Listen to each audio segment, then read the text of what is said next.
với Thresh. Về giai đoạn trước á, thì cặp đôi thì khả năng William rất là mạnh với cái lượng sát thương đến từ Caitlyn, và việc kết hợp giữa Thresh và Caitlyn rất là dễ dàng.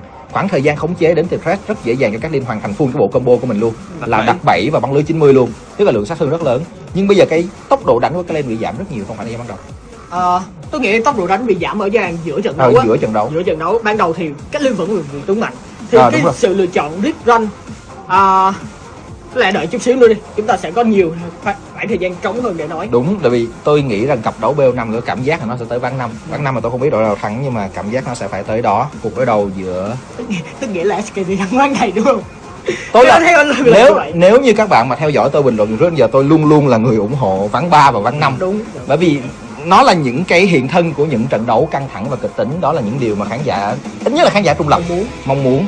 Thì tôi luôn luôn như vậy. Tới ván 5 thì thường ai thắng cũng được, tôi không quan tâm, nó không ảnh hưởng cơm áo gạo tiền của tôi lắm. Ván 4, SKT và KT chuẩn bị được bắt đầu. Chúng ta hãy cùng chờ đợi xem ván này sẽ diễn tiến như thế nào.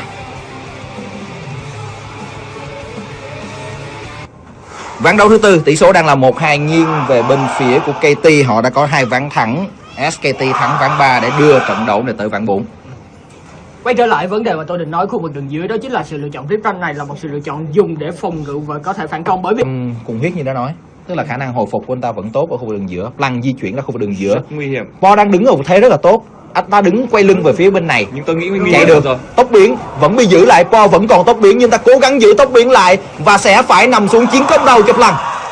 Rất tuyệt vời, đó là pha mà Po đã quá tự tin vào khả năng trả sát thương của mình vào người của Faker. Anh ta không đủ sức dứt điểm Faker và phải người nằm lại. tôi nghĩ đó tình huống mà Tốc biến được đúng không? Tốc biến được mà tại không sao quan trọng trước đó nữa, khi bạn đánh với SKT mà có lăn được tình huống đó rất dễ. Đó là Dev cố gắng chạy 2 phát đánh nữa mới chết, và Dev vẫn đang sống 100 máu còn lại. Bang còn hồi máu nhưng ta không còn tốc biến và Dev sống được. Rất may mắn dành cho Dev, đó là Bang đã mất tốc biến trước đó. Chỉ nếu không tốc biến lên bắn và chắc chắn có điểm gục thuộc về cho xạ thủ của SKT. Rất đáng tiếc, đó là pha thi đấu rất xuất sắc của Wolf, nhưng dù sao nó lại ép tốc biến của Dev rồi. Lên nữa, lên nữa, kéo. Lần này là Mata còn 2 phép hỗ trợ, 2 cái dịch chuyển. Dev rất tự tin đứng lại bắn và án tử thành công. Bang bị dính điều đó, anh ta nằm xuống. Snap có mặt ở đây rồi nhưng ta buộc phải tốc biến bỏ chạy. Lời dành cho KT Roster. Rất lời cho KT Roster, họ hạ gục thành công xạ thủ đối phương. Đó là tình huống của Mata, tưởng chừng như anh ta sẽ tung ra cú kéo vào người của Wolf, nhưng anh ta lại tung nó vào Bang. Bang không né được và anh ta nằm xuống. Bạn không chủ động né luôn, bạn không chủ động né trong tình huống rồi. Tôi nghĩ là đang lo bắn, đang lo solo. Không nghĩ rằng lúc này SKT nên tấn công ở đường dưới. Về mặt cơ bản lúc này đấu sát thương là chắc chắn Dev sẽ thắng với BF và cuốc chim trên lệch này như thế này. Họ cố gắng phòng ngự ở khu vực bùa xanh với sức ép của các vùng không thể phòng ngự được. Đường dưới của bạn đang bị ép, đối phương có nhiều người hơn trong khu vực bùa xanh. Trường hợp tốt nhất là Plan lấy bùa xanh mà thôi, chứ nhường được cho Faker rất là khó. Kéo của Wolf án tử nào đây? Wolf đang tiến tới, họ nhắm vào Mata, sát thương dồn vào và Bang có được điểm hạ gục. Cú kéo trúng, đó là Dev bị kéo vào nhưng anh ta vẫn bắn được 1 đội 1, nhưng Dev không còn cách nào thoát cả, anh ta nằm xuống 2 điểm hạ gục cho SKT. Và bằng một cách nào đó SKT vẫn có lợi trong pha giao tranh vừa rồi. Bởi vì Dev và Mata đã đều là những người không còn phép bổ trợ tốc biến. Tôi vừa nói khu vực đường dưới xem bằng một cách nào đó Wolf kéo được một trong 2 người này về, sát thương nhờ vào chắc chắn là đủ. Đấy là một copy giữa game, sát thương của anh ta với thủy kiếm vẫn là rất nhiều. Tristana của Bang cũng có được lượng sát thương nhồi vào trong tình huống vừa rồi, dứt điểm thành công cả Dev lẫn Mata và lời hoàn toàn đủ tầm để kéo được vị trí của score lên. Quan trọng nữa là kéo trúng rồi. Có được gồng rồi. Hơi tiếc là không có sát thương thêm nhồi vào, bởi vì Blank là một chống chịu nên sát thương. Ở đường trên nha, là để một chút xíu nữa khi Untara hoàn thành xong trang bị lớn đầu tiên là Snap sẽ khổ, cho nên là KT đang muốn băng trụ. Untara còn tốc biến, pha tốc biến làm choáng, quăng địa chấn, sát thương dồn vào, anh ta vẫn thoát đi được. Untara sống. Untara vẫn luôn là Faker trả sát thương nhiều nhưng mà hơi liều. Faker hơi liều, đang chạy đang né chiêu, bị giữ lại rồi. Anh ta tốc biến qua tường và anh ta sống. Wolf đang tiến tới kéo trúng rồi, và đó là Po nhưng lồng đèn quăng ra bởi Mata. Na khổng lồ. Untara rất khỏe, hất 2 người về. Snap nằm chắc cú luôn, đó là Untara với điểm hạ gục. Bây giờ thì Score dùng súng cao su bỏ chạy, tạm thời thành công nhưng Wolf chưa bỏ cuộc, anh ta tới rất gần rồi, quăng địa chấn đẩy Wolf ra và tạm thời thì Score sống. 4 thành viên của SKT vẫn còn ở đây. Lượng máu của Antara vẫn còn nhiều, họ hoàn toàn có thể dứt điểm công bù lợi sinh Kenneth, nhưng trước đó họ kiểm soát rừng của phía đối phương, cướp tài nguyên của phía đối phương trước cái đã. Đó là pha di chuyển phản công ngược trở lại cực kỳ tuyệt vời đây của SKT. Phong thái của SKT Rick Rank trong năm nay chăng? Anh ta là tự chơi, thánh chạy luôn á. chuyên gia 1/2 đúng không? Không cần người cam để em tự lo. Và bây giờ Smap 1/2. Thôi gãy, đây không có thần cá sấu, bị đẩy về và ngã gục rồi. SKT Renato, Quy hụt, Quy cũng hụt luôn. Vẫn chưa được, ai là người ăn đây? Quy rùng trụng rồi, Ultra là người có được điểm hạ gục. Ở đường dưới Mất trụ. với sự can thiệp của Score, sức ép là lớn, khiến cho trụ đó không còn thuộc về cho các thành viên của phía SKT nữa. Faker chủ động tìm kiếm. Anh ta rất tự tin bởi vì anh ta cầm tam hợp rồi, bệnh di cử và Faker vẫn đang đấu tay đồ với lại Po, nhưng hết năng lượng đi về. Whoop thì không có tốc biến để can thiệp vào pha tấn công này đến từ Faker, hết năng lượng rồi. 40 lính chênh lệch là điều anh Linh đang muốn nói không? Chỉ vô màn hình 40 lính chênh lệch. Ghê quá. Đó là một chỉ số lính cực kỳ khủng khiếp ở khu vực đường giữa nha.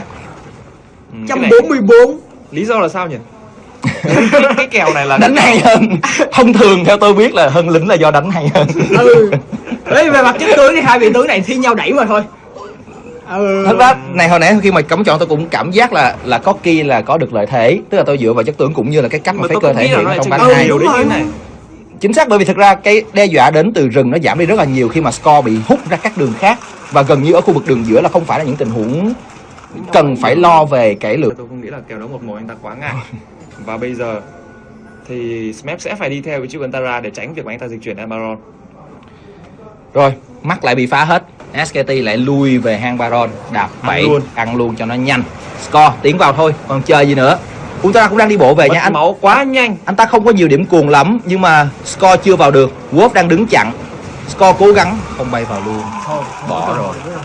Nếu như Score bay vào thì khả năng anh ta gãy ở đó thì các thành viên của phía KT sẽ mất nhiều hơn nữa. Để bù lại Baron dành cho đối phương, gồng mình ra để có thể phòng thủ những đợt lính đẩy lên. Nhưng bây giờ trụ đường dưới không còn nữa, sức mạnh vượt trội đến từ các thành viên của phía SKT, họ hoàn toàn có thể tràn vào khu vực đường dưới. Rồi, không có tốc biến đúng không? Nhưng có dây chuyền. Dây chuyền và lồng đèn. Wolf cũng không còn tốc biến. Nếu như tốc biến chiều cuối để lấy cái lớp kiên. Chơi đầu tư quá, tốc biến để R xong mới E xong mới kéo. Ván này thì đã hơn 10.000 tiền từ lâu lắm rồi, vừa có Baron nữa là 12-11.000 tiền. Cái vấn đề nữa hai rồng lửa, hai xạ thủ nữa. Một điểm nữa là khi mà bị ép như thế này, tức là cái nguồn tài nguyên của bên phía KT nó bị hạn chế. Tức là khi mà Smap là chỉ được đi xuống dưới, rồi Dev là người được hứng toàn bộ nguồn tài nguyên đến từ bên phía của Vô hoặc là trưởng pha lê. Làm sao gây sát thương? Anh ta không có bất kỳ một sức ép nào với sát thương phép đến từ KT Roster cả. Và cảm giác như Faker chỉ dừng lại ở cái khăn giải thuật, nâng cấp luôn lên đao thủy ngân là kháng phép đã dư lắm rồi. Quan trọng một điều nữa là đội hình hai xạ thủ của đối phương, cách tốt nhất là để bạn có thể cắt đội hình này đó là giáp thiên thần. Bạn có thể dứt điểm một trong hai xạ thủ mà thôi, nhưng bây giờ SKT thôi bố trí nghị hai rồng lửa kinh dị, phim kinh dị. May là phát vừa rồi không chí mạng, không là 2/3 cây máu đi rồi. Kinh dị thiệt chứ. Không biết nói gì hơn. Không biết nói gì hơn đúng không? Nhưng mà vừa rồi Ban đánh ẩu quá, bị làm gì mất một đống máu Đội hình này 3 xạ thủ luôn nha, tính luôn con Na nữa. Đây là 3 xạ thủ, đây là 3 xạ thủ. Và để xem SKT sẽ dứt điểm ván đấu này như thế nào và ván 5 sẽ cấm chọn ra sao. Chắc chắn là tôi nghĩ là giữ cấm chọn rồi, tới lúc này là mọi thứ nó đã lật ra trên bàn hết rồi. Thì chỉ là hai đội sẽ triển khai rồi nữa kia Ban. Anh ta nhảy lên, anh ta phải tốc biến về. Và bây giờ thì vẫn bắn được bởi vì anh ta hơn đối phương nhiều quá. Anh ta cay cú lắm nha. Thiệt. Chứ là chơi cay cú của Dev dù gì cũng là để relationship mấy năm trên Facebook rồi đúng không? Vậy mà trước trận đấu này nói là muốn giải quyết ở nửa trên bản đồ thôi. Đừng anh em mình đừng chơi nhau đúng không? Hòa 6 món thì sao với đánh. Chắc là trước trận đấu là hẹn thôi anh em phăm hòa thôi mà Dev nó chơi kỳ chơi giả bộ bay vô tóc luôn. Giờ Ban quê khó quê. Rồi, xong. Nhưng mà cái này quê được. Sau 4 ván là quê. 4 ván về. Thậm chí bên phía SKT họ lợi hơn về mặt tâm lý nữa. Nhưng mà họ bị dẫn 2-0, bây giờ họ lật ngược lại. Chính xác. 4 đều. Nhưng cũng đừng quên rằng KT là đội thắng sau 5 ván ở mùa hè năm trước. Đó vẫn là một điều mà chúng ta phải nhớ tới. Score bay vào làm sao ta chịu nổi. Tốc biến về. Cho hỏi làm sao chịu nổi. Bây giờ không thể nào đánh được. Tan vỡ. Xong rồi, xong hết rồi bởi vì SKT sẽ tràn vào và hạ gục từng người một. Ultra bây giờ quá khỏe, kéo thành công. Score nằm xuống, Smap bỏ nhà đi bụi bởi vì nhà anh ta chẳng còn chỗ nữa. Po sẽ phải đứng trong hồ máu để nhìn SKT phá hủy tất cả tỷ số sẽ là 2 đều sau 4 ván đấu. Chúng ta sẽ cần tới ván 5 để giải quyết siêu kinh điển này.